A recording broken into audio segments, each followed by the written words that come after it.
दोस्तों नमस्कार।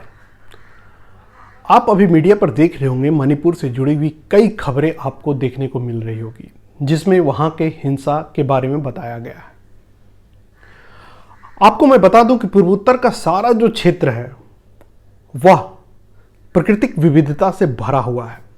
न सिर्फ प्राकृतिक विविधता से भरा हुआ है, बल्कि वहां पे भाषाई विविधता भी बहुत है, क्षेत्रीय विविधता बहुत है। यानी कि आप अगर यूपी बिहार में रहते हैं या भारत के अन्य भूभाग में रहते हैं तो अच्छा खासा जनसंख्या एक भाषा को बोलने वाला होता है। यानी कि बिहार से आप यूपी में जाएंगे तो हिंदी ही, यूपी से एमपी जाएंगे हिंदी ही, दिल्ली जाएंगे हिंदी ही। लेकिन पूर्वोत्तर के एक राज्य में कई भाषाएं हो सकती है। यानी एक जो गांव है उसका भाषा अलग है, दूसरा गांव है उसका भाषा अलग है। इतनी ज़्यादा विविधता पूर्वोत्तर में पाई जाती है। पूर्वोत्तर से मेरा मतलब मैं आप लोगों को बता दूं, जिसमें 7 राज्य आते हैं और अभी सिक्किम को भी उसमें जोड़ दिया गया है। यानी कुल मिलाकर 8 राज्य होते हैं। यानी पश्चिम बंगाल से आप एक चिकन नेक है, वहां से आप जब पार करते हैं तो पूरा जो भूभाग है वो पूर्वोत्तर का क्षेत्र आता है। और हमेशा गाहे बगाहे पूर्वोत्तर जो मेन स्ट्रीम की मीडिया है, राष्ट्रीय मीडिया है, उसमें हिंसा के लिए रहती है। मेन स्ट्रीम और राष्ट्रीय मीडिया मैं इसलिए कह रहा हूं कि जो दिल्ली से निकलने वाली मीडिया है। और आपको मैं यह भी बता दूं कि ऐसा नहीं है कि पूर्वोत्तर सिर्फ हिंसा के लिए जाना जाता है। वहां पे कई चीजें और भी होती है, लेकिन वह हमारे राष्ट्रीय मीडिया का हिस्सा नहीं होता है, क्योंकि वहां बोलने वाले लोग हिंदी नहीं बोलते हैं, इंग्लिश नहीं बोलते हैं, उनकी अपनी स्थानीय भाषा है। इसलिए हमारे मीडिया के लोगों को लगता है कि अगर हम कंटेंट बनाएंगे भी तो उस इलाके में तो लोग हमारा कंटेंट देखेंगे नहीं, तो हमारा जब कस्टमर ही वहां नहीं है तो हम प्रोडक्ट क्यों बनाएं। दोस्तों मैं इतना गंभीरता से इसलिए इस मुद्दे पे बात कर रहा हूं क्योंकि मेरा जो पीएचडी हो रखा है वो पूर्वोत्तर भारत पे ही है। यानी कि उसका एक विषय जो है वो पूर्वोत्तर भारत पर है, और इसलिए वहां पर मैंने रिसर्च किया है उन क्षेत्रों से निकलने वाले अखबारों पर, मीडिया पे। और मुझे खुद बहुत दिक्कत हुई थी क्योंकि वहां पे स्थानीय भाषाओं का ज़्यादा बोलबाला है। मुझे कंटेंट मिलने में बहुत दिक्कत हुई थी। ज़्यादातर जो अखबार है या मीडिया है, चैनल है, उसके दफ्तर असम तक ही होते हैं और असम में बैठकर ही पूरा पूर्वोत्तर को कवर करता है। यानी आप सोच लीजिए कि एक राज्य में आप बैठाकर और आप 4-5 राज्यों का कवर करवा रहे हैं, तो खबरों की जो गुणवत्ता है या खबरों की जो गहनता है वह तो नहीं ही रहेगी। और मैं आपको यह भी बता दूं कि पूर्वोत्तर भारत में जो ज़्यादातर पत्रकार हैं वो वहाँ के सारे भाषाओं से जानना पॉसिबल भी नहीं है, जानते भी नहीं है। इवन वो हिंदी इंग्लिश जानते हैं जो कि असम में होते हैं, और उन्हें फिर सेकेंडरी लोगों पर निर्भर होना पड़ता है चीज़ों को जानने या समझने के लिए, या वैसे लोगों पर निर्भर होना पड़ता है जो हिंदी अंग्रेजी समझ सकते हो या बोल सकते हो। इसलिए जो भी खबरें आती है दिल्ली तक वह सेकेंडरी सोर्स से ज़्यादा आती है। इवन मैं आपको बता दूं कि राष्ट्रीय चैनलों का दफ्तर है, उसमें दूरदर्शन का ठीक ठाक है, जो सरकारी चैनल है, रेडियो का ठीक ठाक है, लेकिन प्राइवेट चैनलों में तो ओपी वैन तक नहीं है। लोग बस पत्रकार को नियुक्त कर रखे हैं जो कि कलकत्ता में बैठे रहते हैं, ज़्यादा से ज़्यादा असम में रहते हैं, उससे आगे तक नहीं जाते हैं। यानी कुछ घटना बड़ी होती है तभी जाते हैं, या दिल्ली से फिर लोग वहाँ पर, जिसको हम लोग एयरलिफ्ट करके पहुंचाते हैं, फिर वहां से लाइव कवरेज आपको दिखाता है। यानी घटना होगी तो दिल्ली से पत्रकार जाएंगे, और वो पत्रकार जाएंगे जिनको वहां के बारे में कोई नॉलेज नहीं, वो दिल्ली से गए हैं, कुछ घटनाओं का इलाका पता है, वहां बात करेंगे और जो न्यूज लाएंगे वही। यानी कोई वहां पे हमेशा नहीं होता जो कि जर्रे जर्रे या चप्पे चप्पे से वाकिफ हो, जिसकी अपनी अच्छी लाइन लेंथ हो, पकड़ हो। यह सब बात मैं इसलिए आपको बता रहा हूं क्योंकि आपको जानना चाहिए कि पूर्वोत्तर क्यों मेन स्ट्रीम में नहीं है, या क्यों वहां की बातें, वहां की दूसरे खबरें मेन स्ट्रीम मीडिया में आती, क्यों जब बड़ी हिंसा होती तभी पूर्वोत्तर पर चर्चा होती है। ताजा हिंसा की भी मैं बात करूंगा कि वो क्यों घटा या उसके पीछे वजह क्या है। पूर्वोत्तर में मेरी एक दोस्त है और कल ही उसने मुझे फ़ोन किया और काफ़ी विस्तार से बताया, लेकिन मैं फिर भी कहता हूं कि मेरी अपनी भी जो जानकारी है वह सेकेंडरी सोर्स पर है, जो किसी से मैं बातचीत करके जान पाता हूं या मीडिया के कंटेंट देखकर पढ़कर जान पाता हूं। और नेचुरल कंटेंट बहुत कम है। इंटरनेट पे भी आप जाएंगे कंटेंट बहुत कम मिलेंगे पूर्वोत्तर पर, आप कहीं जाएंगे कंटेंट बहुत कम मिलता है पूर्वोत्तर पर। क्यों? क्योंकि वहां भाषाओं की इतनी विविधता है, इतनी ज्यादा भाषाएं बोली जाती है, तो लोग इंग्लिश और हिंदी में कंटेंट बनाना सबके लिए संभव नहीं हो पाता, तो स्थानीय भाषा में होता है, और जो स्थानीय भाषा में होता है वो हमारे किसी काम का नहीं होता। इसीलिए वहां से संबंधित जो खबरें हैं या न्यूज है वह कम आती है, और दोनों तरफ से ये बात है। अगर दिल्ली में बैठे लोगों की दिलचस्पी नहीं होगी मीडिया के लोगों को, तो वहां के भी लोगों की वैसी दिलचस्पी नहीं है कि वो दिल्ली में मीडिया तक रश आउट करे या वहां पे कंटेंट दे। तो ये दोनों तरफ से ये काम होता है। इसीलिए पूर्वोत्तर के बारे में जो भी जानकारियां या सूचनाएं आती है काफी देर से आती है, यानी घटनाएं घट रही होती हैं और हम लोग मूक दर्शक बनकर कुछ बड़े अपडेट या और अपडेट के बारे में प्रतीक्षारत होते हैं, तब जाकर वो चीजें आ पाती हैं, तब हम जाकर कहीं से जान पाते हैं। यानी कि जो ब्रेकिंग कहते हैं कि घटनाएं अभी घटी और 1-2 घंटे में आ जाए, ऐसा कभी मुमकिन नहीं हो पाता है। वह 24 घंटे या और ज्यादा लेट होता ही होता है। इसलिए पूर्वोत्तर के बारे में ब्रेकिंग खबरें या एकदम तात्कालिक खबरें हमारे पास नहीं आ पाती है। खबरें आते आते अच्छा खासा देर हो जाता है। अब आइए इस घटना पे बात करें तो पूर्वोत्तर में मणिपुर एक राज्य है।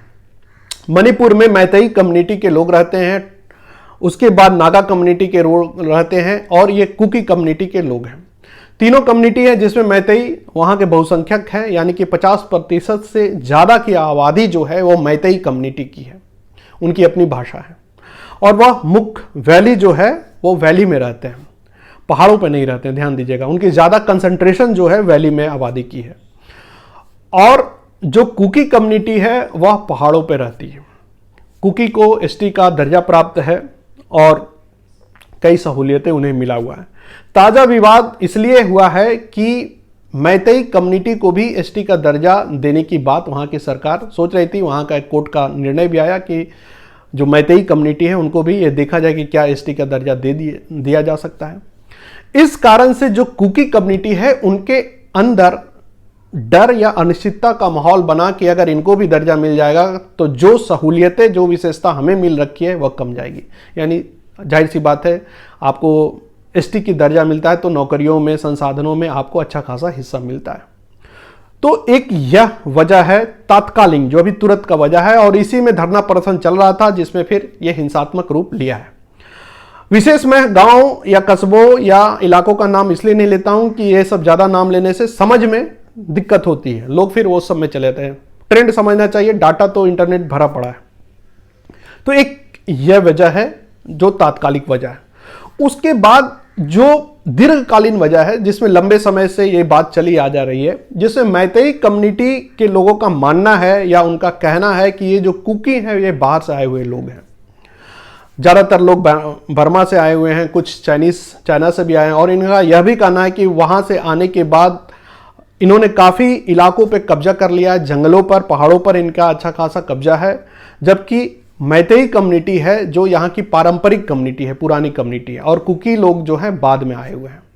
तो एक यह भी वो आधार है कि एक कहते हैं ना कि पुराना वर्सेस नया, यानी कि मैं पहले से हूं और तुम नए हो। तो एक यह भी द्वंद्व है दोनों के बीच में।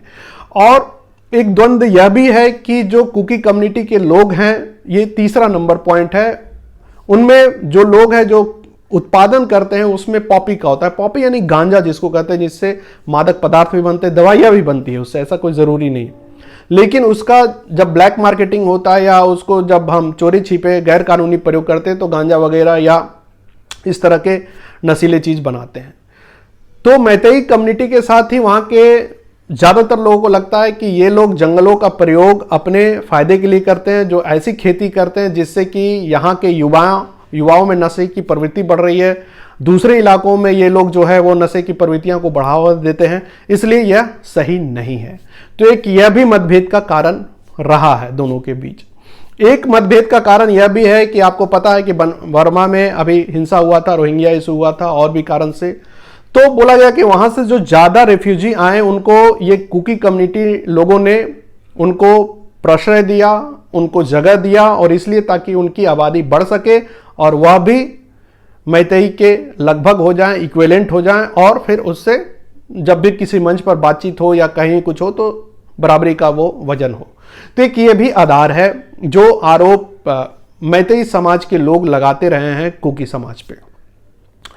उसके बाद एक नजरिया जो कुकी समाज के से जुड़ा हुआ है वह यह है कि कुकी समाज वाले लोगों को लगता है कि मैतेई लोग बहुसंख्यक है और बहुसंख्यक होने के कारण ये लोग हमेशा इनके हितों की अनदेखी करते हैं, और इनको यह भी लगता है कि जो वर्तमान सरकार है वह मैतेई लोगों का ज़्यादा पक्षधर है और उनके लिए ज़्यादा काम करती है। वैली में काफ़ी काम हुए हैं विकास के, और पहाड़ों पर बिल्कुल काम नहीं हुए, जो कि कुकी समाज के लोग जहाँ ज़्यादा रहते हैं।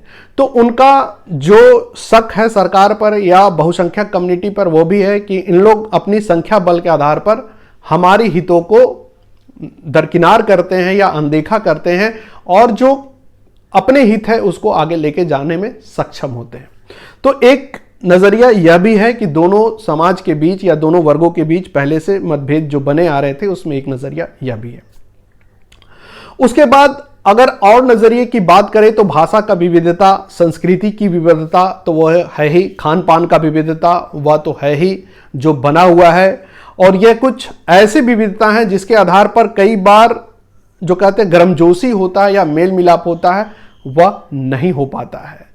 तो ये सब कारण है। और हाल ही में सरकार के द्वारा एक और निर्णय लिया गया जिसमें जंगलों को कुकियों से मुक्त कराया गया। उनके कहा गया कि बहुत सारे उनके घर जो हैं या उनके बहुत सारे रिहायशी इलाके हैं जो अतिक्रमण करके बनाए गए हैं, तो उन्हें तोड़ा जाना चाहिए। इसको भी कुकी समाज ने देखा कि मैतेई समाज के हित में सरकार ने यह फैसला लिया या उनको तुष्ट करने के लिए लिया गया है, जो कि बहुसंख्यक कम्युनिटी है। तो एक एंगल यह भी है। एक जो बहुत प्रमुख से पूरे देश में फैला हुआ एंगल है या कई अलग अलग भाषाओं में, कई अलग अलग परिचर्चाओं में आता है, वह है हिंदुत्व वाला एंगल। जो मैतेई समाज के लोग हैं उसमें बहुत बड़ी संख्या वैष्णवों की है, जो कि हिंदू धर्म से जुड़े हुए लोग हैं, और जो कुकी समाज का लोग है वो क्रिश्चियन धर्म से जुड़े हुए हैं, उनमें बहुत बड़ी संख्या क्रिश्चियनों की है। तो यह देखा गया कि जो कहते हैं हिंदू वर्सेस नन हिंदू, यानी कि मैतेई समाज के लोग जो हिंदू धर्म को पालन करते हैं, कहीं ना कहीं वह कुकी समाज को अपने एक दुश्मन की तरह देखते हैं कि जो कि गैर धार्मिक हैं, यानी कि हिंदू धर्म से बिलोंग नहीं करते हैं। यह भी कारण है तनाव दोनों समुदाय में होने का कि हम लोगों की धर्म अलग है और पहचान अलग है, तो फिर हम एक कैसे हो सकते हैं। तो एक वजह यह भी है।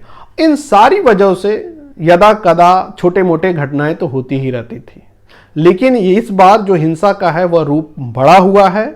इसीलिए ये बातें दिल्ली तक चल कर आई है, दिल्ली की मीडिया में चल रही है और बहस में है, और जिस पे मैं भी वीडियो बना रहा हूं। उम्मीद है आपको यह सब चीज़ें समझ में आई होगी। इसके अलावा एक नागा कम्युनिटी भी है, इसके भी एंगल्स हैं, इसमें भी बहुत सारे पॉइंट्स हैं, लेकिन अगर मैं उस बिंदु पे जाऊंगा तो शायद ये प्रस्तुति जो है काफ़ी लंबी हो जाएगी और हो सकता है आपको फिर बोर करने लगे। लेकिन अगर आपकी प्रतिक्रिया आएगी तो मैं फिर हो सकता है कि अगले वीडियो में उस पे भी, उस एंगल पे भी जाऊं, और जो एंगल है कुछ वो भी मैं आपके सामने लेके आ सकता हूं। अगर आपको ये प्रस्तुति अच्छी लगेगी तो अपनी लाइक ज़रूर दीजिएगा, प्रतिक्रिया व्यक्त करिएगा, और चैनल को सब्सक्राइब नहीं किए हैं तो वह भी ज़रूर करिएगा। और मैं फिर से आप लोगों को सामने अपील करना चाहता हूँ कि नॉर्थ ईस्ट हमारे भारत का हिस्सा है, हमें उसके बारे में रुचि लेना चाहिए, उसके बारे में पढ़ना चाहिए, और वहाँ के हो रहे जो भी काम है उस पर नज़र रखनी चाहिए। मिलते हैं इसी तरह से किसी अगली दमदार प्रस्तुति के साथ, तब तक के लिए धन्यवाद।